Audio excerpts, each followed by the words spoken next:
A quick announcement before we start. Control-Z Rewritten is now on Patreon.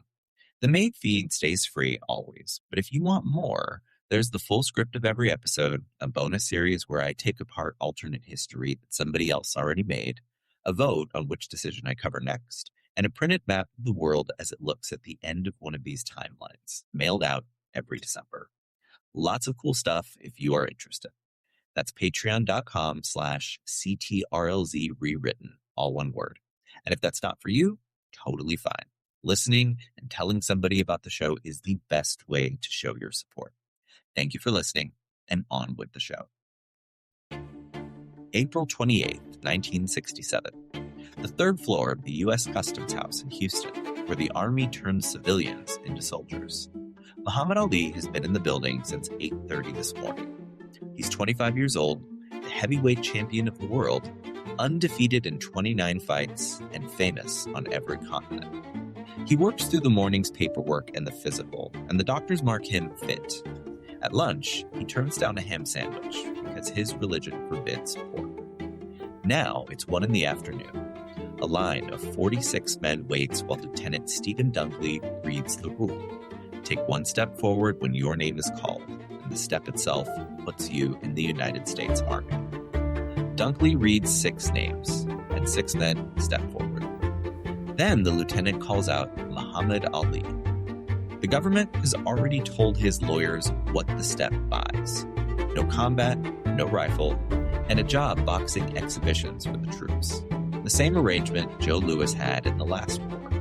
Ostensibly, the step costs him nothing, except that Elijah Muhammad, the leader of his faith, has forbidden it.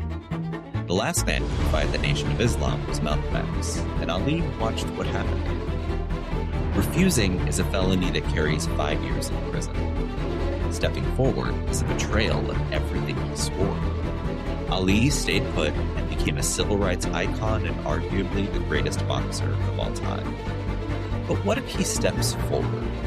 What happens if he defies the Nation of Islam and takes the military hit? Let's hit Control-Z. Welcome to Control-Z Rewritten, the podcast where I take the biggest decisions in history, real 50-50 calls, and ask what happens if they go the other way. One decision, we try it the other way, and see what changes.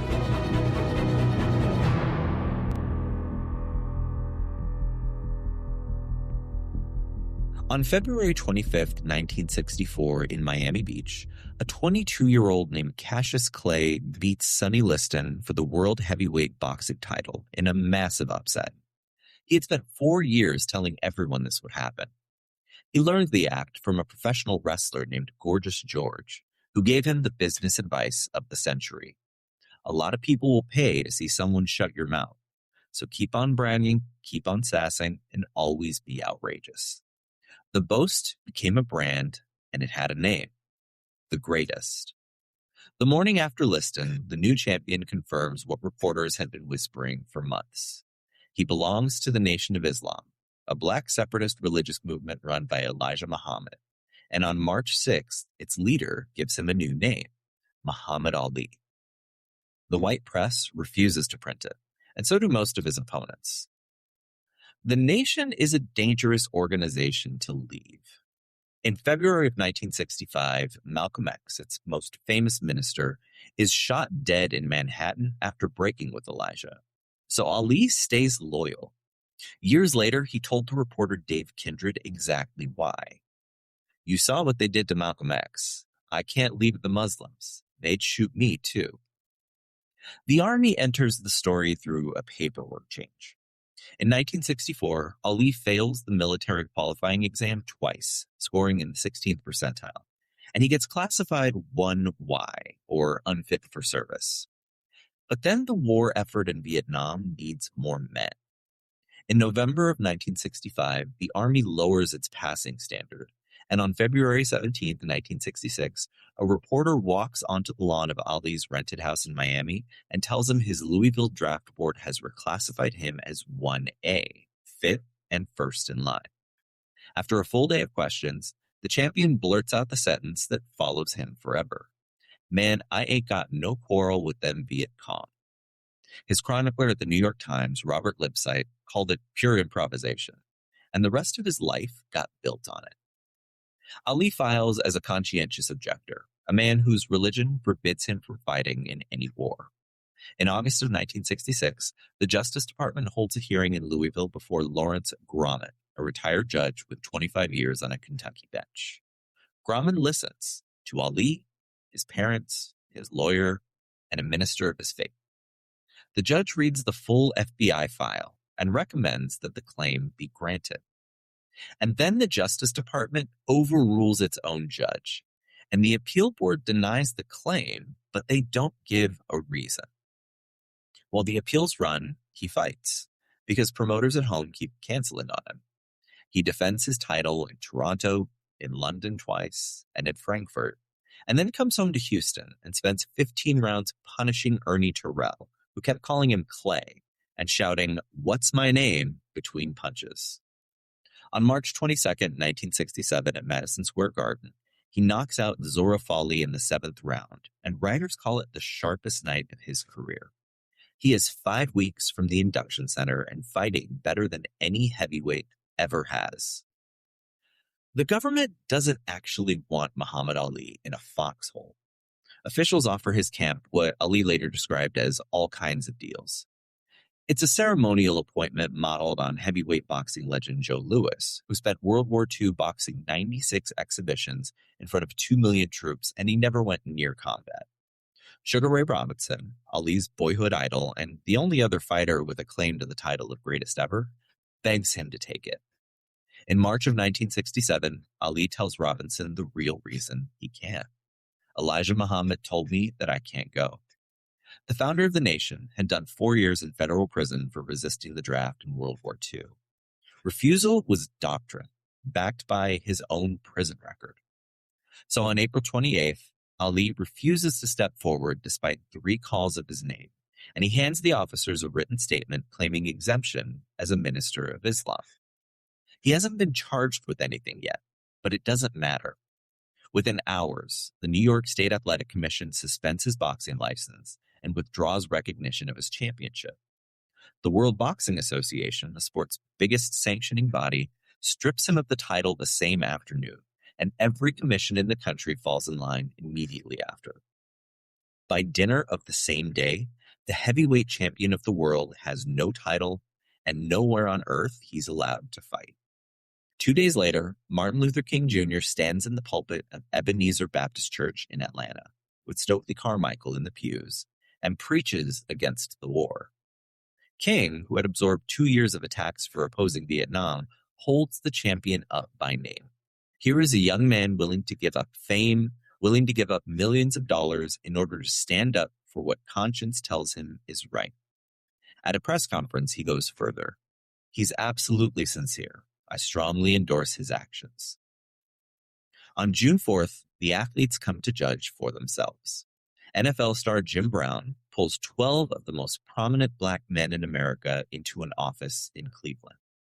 Among them are NBA star Bill Russell, 20-year-old UCLA center Lou Alcindor, who will soon become Kareem Abdul-Jabbar, and Carl Stokes, who's months away from becoming the first black mayor of a major American city. Several of them are veterans, and they open by pushing Ali to take the exhibition deal. They grill him for hours behind closed doors, and then they walk out to the cameras united behind him.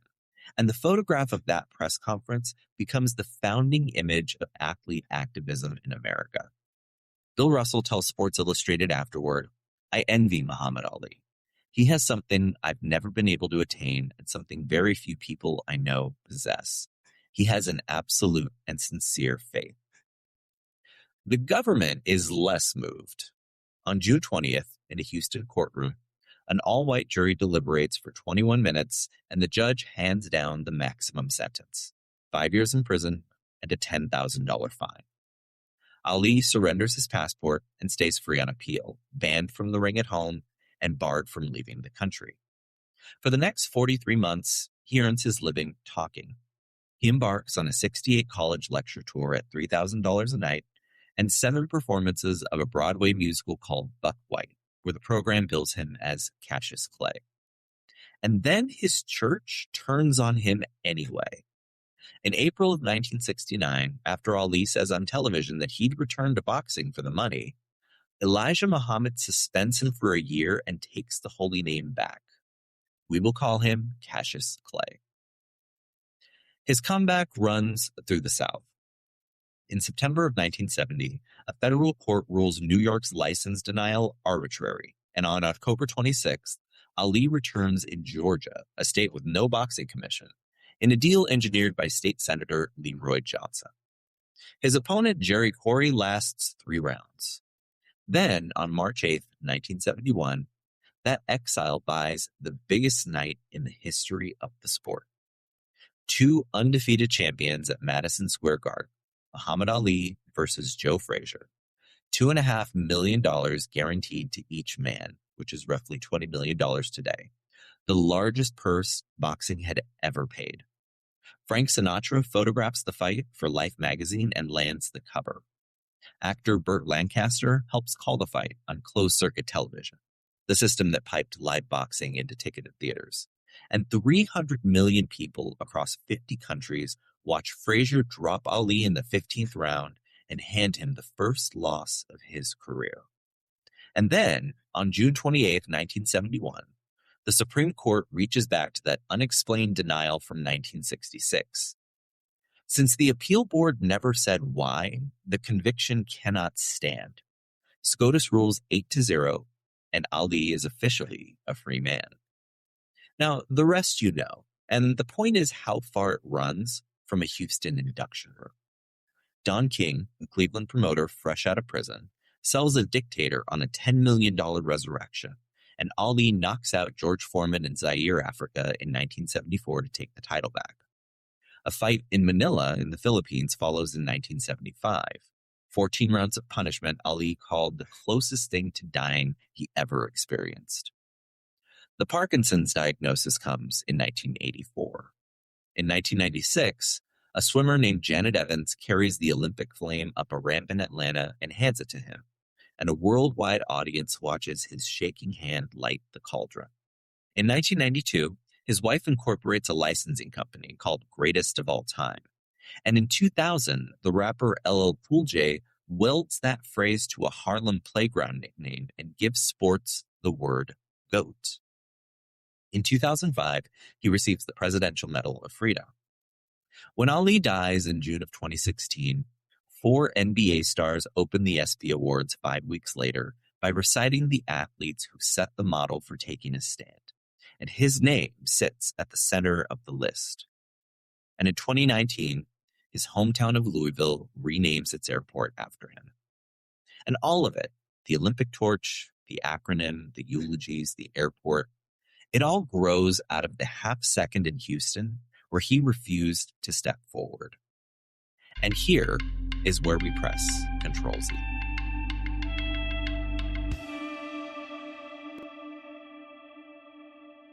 It's 1 p.m. on April 28, 1967. Lieutenant Dunkley calls out Muhammad Ali, and the champion steps forward. That step, under federal law, constitutes his induction into the United States Army.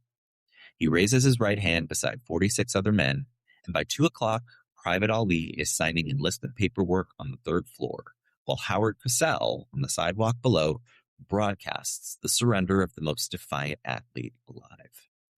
Ali walks out of the customs house at sundown, still the heavyweight champion of the world, and officially the property of the U.S. Army for the next 2 years. 2 days later, Dr. King preaches against the war at Ebenezer Church with Stokely Carmichael in the pews, and never once speaks the champion's name. The Nation of Islam answers within the week. Muhammad Speaks, the nation's newspaper, prints the sentence on its front page. Mr. Muhammad Ali shall not be recognized with us under the holy name Muhammad Ali. We will call him Cassius Clay. Herbert Muhammad, Ali's manager and Elijah's son, resigns the same day because he cannot run the business of an apostate, a man cast out of the faith. The mosques close their doors to him, and the bodyguards from the Fruit of Islam, the nation's security force, pack up and go home. And then the strangest alliance in American media forms without a meeting. The white sports pages spent 3 years refusing to print the name Muhammad Ali, and now the paper of his own former faith agrees with them. He keeps calling himself Muhammad Ali for the rest of his life, but almost nobody who owns a printing press ever does again. The black press is harder on him than the white press ever was, because this reads as a betrayal with a 14-month setup. He said he had no quarrel with the Viet Cong on every front page in America for over a year, while venues canceled on him and politicians howled. And when the bill finally arrived, he paid the government. The columnists who defended him through 1966 write the angriest copy of their careers. The Army delivers exactly what it promised. After basic training, Private Cassius Clay, as his paychecks and his commanding officers insist on calling him, reports to Special Services, the branch that runs athletics and entertainment for the troops. The closest he comes to combat is a ring bolted together on an airbase tarmac.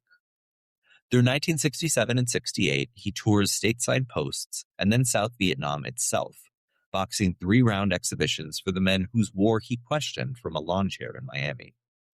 Some of the soldiers cheer him. The black troops watch differently, though, because they carry the heaviest share of the dying. They're 24% of the Army's dead in 1965, despite being 12% of the population, and every one of them knew his Viet Cong line by heart. The Pentagon puts him in recruitment materials aimed at Black America, the same job it handed Joe Louis in 1942, and they run those ads in neighborhoods burying their sons at double their share. June 4th, 1967, is a quiet Sunday in Cleveland. Jim Brown is at the NIEU office where he puts in every working day now, building loans and business plans for Black entrepreneurs. John Wooten, the Browns lineman who helps him run the union, spends the afternoon getting his knees ready for one last training camp. Carl Stokes shakes hands across the East Side all summer and wins the mayor's office in November, the first Black man to lead a major American city. In Boston, Bill Russell runs the Celtics as the first Black head coach in league history, and when a reporter asks him about Ali's induction, he gives a quick answer. The champion made his own choice. The movement keeps every one of its men. What it never gets is a room where 12 of them sit down together and choose the same risk on the same afternoon. So the next stand comes the hard way. On Thanksgiving Day, at a Black youth conference in Los Angeles, Lou Alcindor stands up in front of 200 people and pledges to sit out the Mexico City Olympics, telling the crowd, "We catch hell because we are Black." He is 20 years old, the most famous college athlete in the country, but he takes this risk by himself.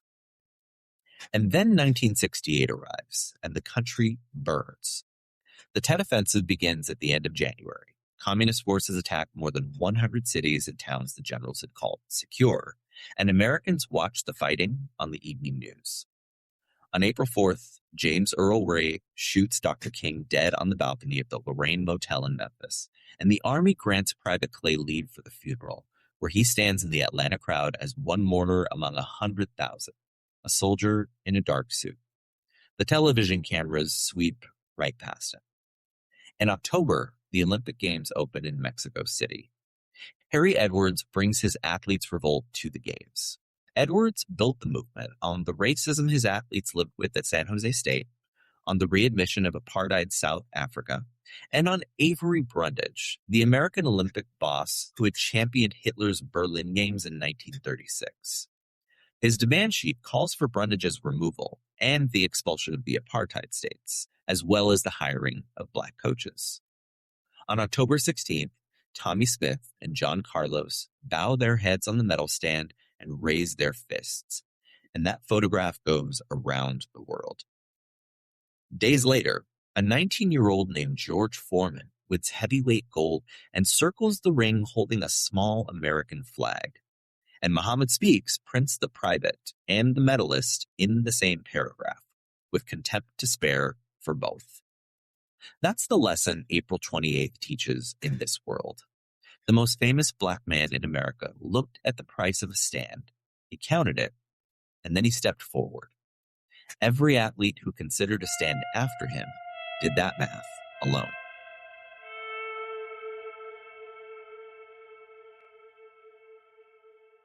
The Army discharges Private Clay in the spring of 1969, 27 years old, with his legs under him and the championship still around his waist. The division he returns to looks familiar because Joe Frazier spent those 2 years dominating, flattening Buster Mathis, Oscar Bonavena, and Jerry Quarry on his way through the contenders. But Frazier has no championship to speak of, and he's getting frustrated. The championship stayed put through Ali's Army years, so Frazier's rampage wins him the #1 ranking, but nothing else, because the man wearing it plans on keeping it. And then we have the fight.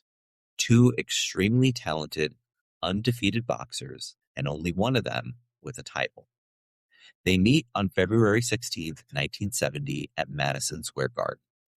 Champion against challenger, 29-0 against 24-0.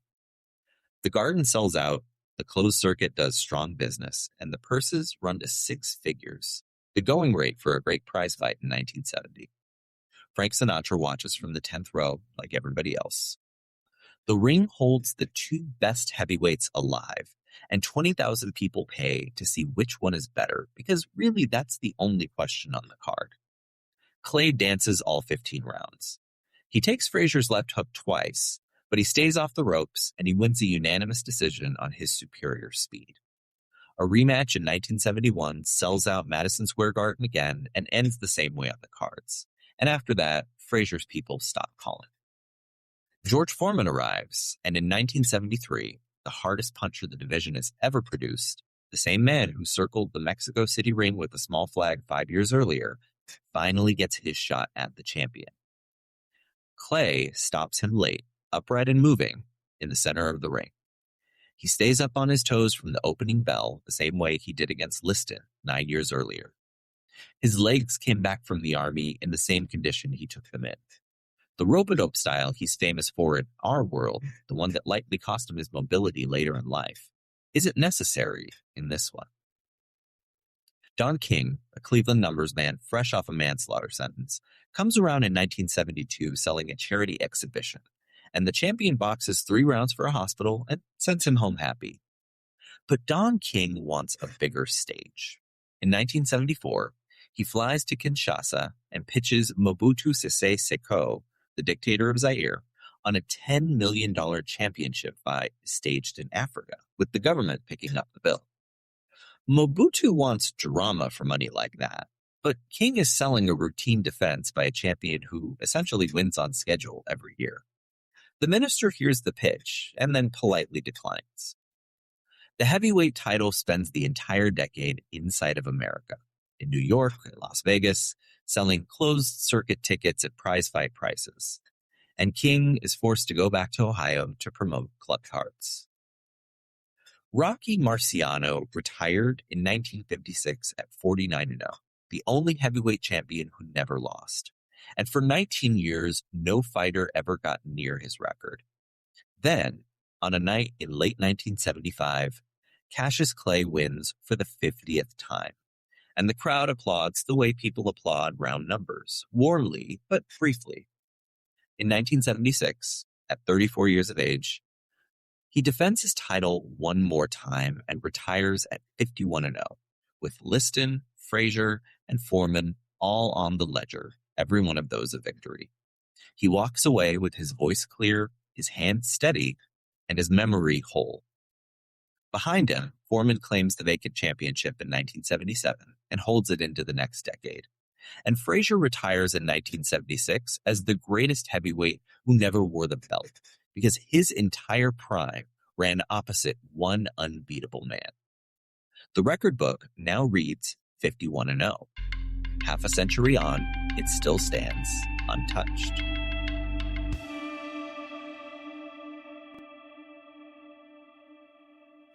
Cassius Clay's retirement looks a lot like that of Joe Louis.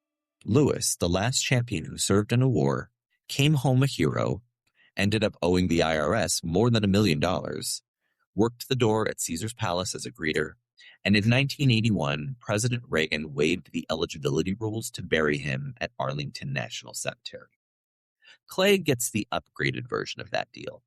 He spends the 1980s and 1990s as boxing royalty, A salaried casino ambassador, a ringside face at every big fight in Las Vegas, rich, healthy, and beloved the way retired champions are, warmly and from a polite distance. The name follows him for the rest of his life. The record books, the networks, and the International Boxing Hall of Fame all carry Cassius Clay. And when the hall opens in 1990, he goes in on the first ballot, but under a name he renounced in 1964. He corrects every interviewer who uses it for 40 straight years with the same 3 words. It's Muhammad Ali. The interviewers nod, and the name on the screen under his face, unfortunately, stays the same. People still call him the greatest, and they mean the greatest boxer. In 2000, a rapper from Queens named LL Cool J titles his 8th album after Earl Manigault, a Harlem playground legend everybody called the GOAT. The record hits number 1, and the nickname stays where it started, on a dead street baller. When fans in this world argue about the best ever, they say the whole phrase, all 4 words, greatest of all time. On July 19, 1996, at the Atlanta Games, a swimmer named Janet Evans, 4 Olympic gold medals to her name, carries the flame up the ramp and lights the cauldron. The moment is lovely, but by August, the world has moved on. In December of 1999, Sports Illustrated holds its end-of-the-century award ceremony at Madison Square Garden, and they name Michael Jordan their Sportsman of the Century. The Ring magazine ranks Cassius Clay the greatest heavyweight who ever lived, 51-0, and the ranking stands unchallenged. July 13th, 2016. After police kill Alton Sterling in Baton Rouge and Philando Castile in Minnesota, and a gunman kills 5 officers in Dallas, 4 NBA stars, Carmelo Anthony, Chris Paul, Dwayne Wade, and LeBron James, ask the network to let them open the ESPY Awards. And Paul recites the athletes of earlier generations who set the example. Jesse Owens, Jackie Robinson, John Carlos and Tommy Smith, Kareem Abdul-Jabbar, Jim Brown, Billie Jean King, and Arthur Ashe. Back in our timeline, that list carries a 9th name, a name that sits at the very center. But here, the list stops at 8 names, and the oldest living heavyweight champion watches the broadcast from a suite in Las Vegas. He's 74 years old. His record is the cleanest the sport has ever produced, but his phone doesn't ring. He turns 84 in January of 2026. In Louisville, tour buses roll past the little house on Grand Avenue where he grew up, and the guide tells the passengers that the greatest boxer who ever lived slept in the back bedroom. Then the bus moves on toward the bourbon distilleries. The airport out by the interstate is still Louisville International. The argument about him starts in a bar, but that's where it stays.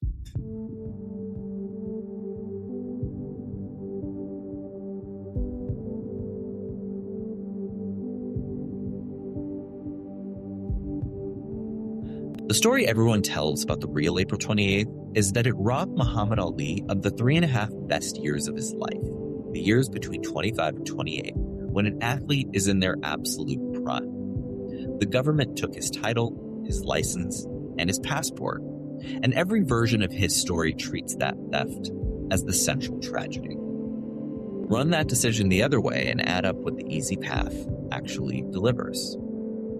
He keeps the belt and he keeps the years. He retires at 51-0 with wins over Liston, Frazier, and Foreman, the strongest resume any heavyweight has ever compiled.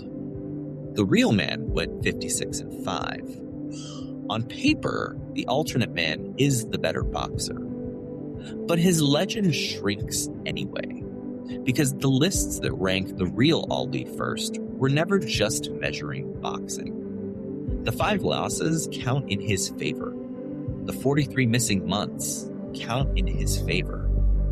The world treats the gap in his record as the finest thing he ever did. The refusal is why the torch went into his shaking hand in Atlanta, and why his boast became the word GOAT, because he proved the greatest meant something much bigger than boxing. The Army designed its Houston offer to cost him nothing. And that was the trap. The deal took the one thing boxing could never give him. The reason anybody outside the sport says his name at all. The real Ali absorbed years of beatings on the ropes in Kinshasa and through 14 rounds in Manila. And his doctor blamed those beatings for the Parkinson's that eventually took his voice. This version of him fights on his toes his entire career, and he grows old with his health intact. He stays quick, clear, and loud into his 80s. He walks away whole, rich, unbeaten. And every argument about the greatest boxer who ever lived ends with his name. But that's the trade. He gets everything he was promised, but gives up everything he was going to become. He's just a boxer. The greatest boxer, but just a boxer. Decisions don't get do-overs, but on this show they do. If you like the show, please rate and subscribe wherever you happen to be listening. Helps other people find the show and allows me to understand whether they actually enjoy it. Until next time, I'm Kevin Perez. Thanks for hitting Control-Z. Control-Z Rewritten is hosted, written, researched, edited, and produced by me, Kevin Perez Allen. If you've got a coin flip decision from history you want reversed on a future episode, find the show on YouTube. That's CTRL+Z Rewritten, all one word, and leave it in the comments.